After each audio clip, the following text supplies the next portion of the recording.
This is the Lone Crater YouTube. We hope this video helps. You start by confirming the essentials. The TV is on the correct input, and the HDMI or optical cable is firmly seated. Once done, power cycle the TV and your router, unplug for 30 seconds, plug back in because many black screen issues clear after a reset. Next, open the YouTube app and sign out, then sign back in to refresh the session. This forces the app to re-authenticate and can resolve playback authorization or display handshake problems. Now focus on the app and network.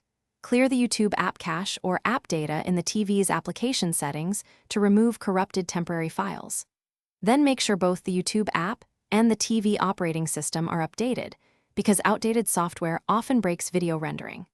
If wireless is flaky, switch to a wired Ethernet connection or try the other Wi-Fi band.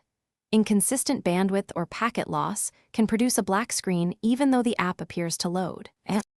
For the final steps, reinstall the YouTube app or, if available, perform an app-level factory reset to remove deep corruption. Next, determine whether the problem is TV-specific by playing content in another streaming app or casting YouTube from your phone. If casting works, the issue is app or TV settings. If problems persist, inspect HDMI handshake and CEC settings and set the TV's resolution to a stable value manually. If nothing helps, power cycle.